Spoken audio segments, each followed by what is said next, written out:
എല്ലാവരും പറയുന്ന ഒരു കാര്യമാണ്, ഗർഭിണികൾ കൂടുതൽ നേരം ഇരുന്ന് കഴിഞ്ഞ് കഴിഞ്ഞാൽ കുഞ്ഞിൻ്റെ തല വണ്ണം വയ്ക്കും, അല്ലെങ്കിൽ അങ്ങനെ നീളമായി പോകുമെന്ന് കേൾക്കാം. പൊതുവേ നമ്മളെല്ലാവരും ഫേസ് ചെയ്യുന്ന ഒരു കാര്യമാണ്. ഇപ്പോൾ പ്രഗ്നൻ്റ് ആയിരിക്കുന്നവരാണെങ്കിലും മുന്നേ പ്രഗ്നൻ്റ് ആയിരിക്കുന്നതാണെങ്കിലും എല്ലാവരുടെ എപ്പോഴും പറയുന്ന ഒരു കാര്യമാണ്, കൂടുതൽ നേരം ഇരിക്കരുത്, കുഞ്ഞിൻ്റെ തല നീളം വയ്ക്കാം, വണ്ണം വയ്ക്കുക എന്നുള്ളത്. അപ്പം ഇതിൽ എത്രമാത്രം ഫാക്ട്സ് ഉണ്ടെന്ന് നമുക്ക് ആർക്കും അറിയില്ല. അപ്പം ഞാൻ എൻ്റെ 2 പ്രഗ്നൻസിയിലും പറഞ്ഞിട്ടുള്ള കാര്യമാണ്, എപ്പോഴും എഴുന്നേറ്റ് നടന്നുകൊണ്ടിരിക്കാൻ വേണ്ടിയിട്ട് പറഞ്ഞുകൊണ്ടിരിക്കുന്ന ഒരു കാര്യമാണ്. അങ്ങനെ തന്നെയാണ് എല്ലാവരും ചെയ്തു വരുന്നതും. അപ്പം അതിൻ്റെ റീസൺ എപ്പോഴും എല്ലാവരും പറഞ്ഞു കുഞ്ഞിൻ്റെ തല വണ്ണം വയ്ക്കാം, അല്ലെങ്കിൽ കുഞ്ഞിൻ്റെ തല നീളം വയ്ക്കാം, ഇങ്ങനെയൊക്കെയായിരുന്നു. അപ്പം നമുക്കത് എന്താണെന്ന് നോക്കാട്ടോ.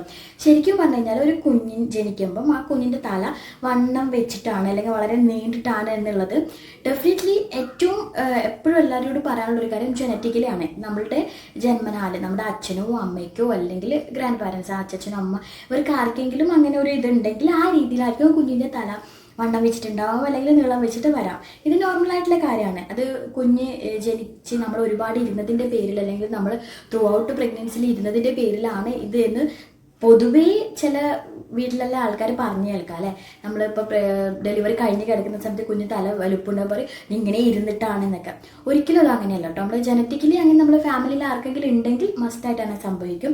അല്ലെങ്കിൽ ഈ പൊതുവേ പറയുന്നത് അധികം ഇരിക്കരുത് എന്ന് പറയുന്നതിൻ്റെ റീസൺ എന്ന് പറയുന്നത് വേറെ കാര്യങ്ങളാണ്. നമ്മളിപ്പം അധിക നേരം ഇരിക്കുകയാണ്, കുഞ്ഞ് കുടലിലുണ്ടാകുന്ന സമയത്ത് അധിക നേരം ഇരിക്കുകയാണെങ്കിൽ നമ്മുടെ പാൽവിക് ഏരിയയിലേക്ക് നമുക്ക് കുറച്ച് പ്രഷറും പെയിനൊക്കെ വരാൻ തോന്നും.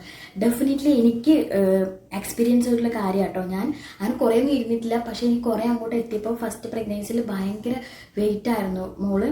അപ്പോൾ അതുകൊണ്ട് തന്നെ എനിക്ക് കൂടുതൽ നേരം ഇരിക്കാൻ നടക്കാൻ പാടായിരുന്നു. അപ്പം ഇരിക്കുന്ന സമയത്തും എനിക്ക് നമ്മുടെ പാൽവിക് ഏരിയ അവിടെയെല്ലാം നീര് വരുന്ന പോലെ ഒരു ഫീലും അങ്ങനെയൊക്കെ ഉണ്ടായിട്ടുണ്ടായിരുന്നു. അപ്പം അതൊക്കെ വരാൻ ചാൻസ് നമ്മൾ കൂടുതൽ നേരം ഇരുന്ന് കൊടുക്കുകയാണെങ്കിൽ. പിന്നെ പറയാം, നമ്മുടെ കൂടുതൽ നേരം ഇരിക്കുമ്പം നമുക്ക് ബ്ലഡ് സർക്കുലേഷൻ കുറവായിരിക്കും. അപ്പോൾ ആ സമയത്ത് നമ്മുടെ കാലിലേക്കൊക്കെ ഉള്ള ബ്ലഡ് സർക്കുലേഷൻ കുറയുകയും നമുക്ക് ഈ വെരിക്കോസിൻ്റെ പ്രശ്നം, അതേപോലെ തന്നെ കാലിൽ നീര് വരിക, പൊതുവേ ഒരു 3rd സെമിസ്റ്ററൊക്കെ ആകുമ്പം എല്ലാവർക്കും ഫേസ് ചെയ്യുന്ന ഒരു കാര്യം നീര് വരിക എന്നൊക്കെ പറയുന്നത്. അപ്പം അതൊക്കെ വരാൻ ചാൻസ് ഉണ്ട്. നമ്മൾ കുറേ നേരം ഇരിക്കുകയാണെങ്കിൽ അത് വരാൻ ചാൻസ് ഉണ്ട്. ഇതൊക്കെയാണ് പൊതുവേ പറഞ്ഞു വരുന്ന കാര്യങ്ങൾ.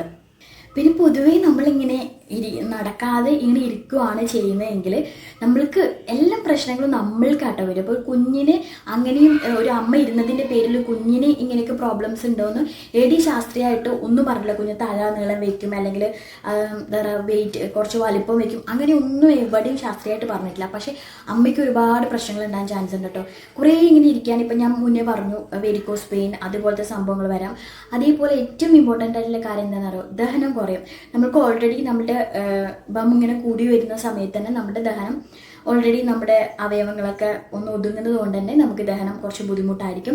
അതിൻ്റെ പുറമെ നമ്മളിങ്ങനെ ആക്റ്റീവ് അല്ലാതെ ഇരിക്കുകയാണ്, എപ്പോഴും ഇരുന്നുകൊണ്ടിരിക്കുകയാണെങ്കിൽ നമുക്ക് ദഹനം അധികം നടക്കില്ല. നമ്മൾ ആക്റ്റീവായിട്ട് ഇരിക്കണം, എന്നാൽ മാത്രമേ നമുക്ക് ദഹനം ഉണ്ടല്ലേ. കോൺസ്റ്റിപ്പേഷൻസ് ഒക്കെ വന്നിട്ട് ഭയങ്കര ബുദ്ധിമുട്ടാവും. നമ്മൾക്ക് ഈ ഒരു അവസ്ഥയിൽ ഫേസ് ചെയ്യുന്നവർക്ക് അറിയാം, നമുക്ക് മോഷൻ പോകാനൊക്കെ ബുദ്ധിമുട്ട് വന്നു കഴിഞ്ഞാൽ എത്രമാത്രം ബുദ്ധിമുട്ടുള്ള കാര്യമാണ്.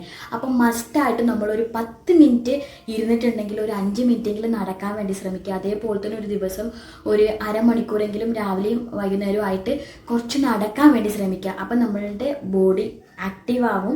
അപ്പം നമുക്ക് ഇതുപോലത്തുള്ള പ്രോബ്ലംസ് മസ്റ്റായിട്ട് നമ്മൾ അങ്ങനെ ഇരുന്നുകൊണ്ടിരിക്കുന്ന ഒരാൾക്കാരാണെങ്കിൽ പെയിൻ, ഓരോ സ്ഥലത്ത് പെയിൻ വരാൻ ചാൻസ് ഉണ്ട്. നമുക്ക് നടുവിനാണെങ്കിലും കാലിനാണെങ്കിലും. അപ്പം നമ്മൾ ഒരു 2nd ട്രൈമസ്റ്റർ സ്റ്റാർട്ട് തുടങ്ങിയിട്ട് നമ്മൾ അത്യാവശ്യം നടക്കാൻ വേണ്ടി ശ്രമിക്കുക.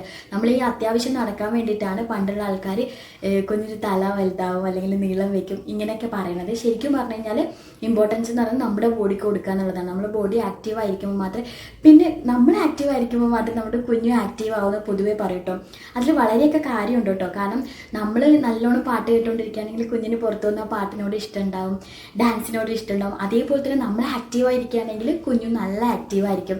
അപ്പം മസ്റ്റായിട്ടും ഇപ്പം നിങ്ങൾക്ക് മനസ്സിലായിട്ടുണ്ടാവല്ലോ, ഒരുപാട് നേരം എന്തായാലും ഗർഭിണികൾ ഇരിക്കാൻ പാടില്ല, അത്യാവശ്യമൊക്കെ മൂവ്മെൻറ്റ്സ് വെച്ചിരിക്കണം. പിന്നെ റെസ്റ്റ് പറഞ്ഞിട്ടുള്ളവർ ഡോക്ടർ പറഞ്ഞ പോലെ എന്താണ് ചെയ്യേണ്ടതെന്ന് വെക്കാം. അതിന് നമുക്ക് നോക്കാം എങ്ങനെയാണ് പ്രോപ്പറായിട്ട് ഇരിക്കേണ്ടതെന്ന് പറയുന്നത്. പ്രോപ്പറായിട്ട് ഇരിക്കുക എന്ന് പറയുന്നത് നമ്മൾ ഇങ്ങനെ സ്ട്രെയിറ്റ് ആയിട്ടിരിക്കുക, ഇങ്ങനെ ഒടിഞ്ഞു കുത്തി ഇരിക്കാതെ സ്ട്രെയിറ്റ് ആയിട്ടിരിക്കുക. നമുക്ക് സപ്പോർട്ടിന് വേണ്ടിയിട്ട് ബാക്കിൽ പില്ലോ വയ്ക്കാം, സൈഡിൽ പില്ലോ വയ്ക്കാം. പിന്നെ നമ്മളൊരു 3rd സെമസ്റ്റർ 2nd സെമസ്റ്റർ ഒക്കെ ആയിക്കഴിഞ്ഞാൽ നമുക്ക് കുടൽ നന്നായിട്ടുണ്ടാവുമല്ലോ.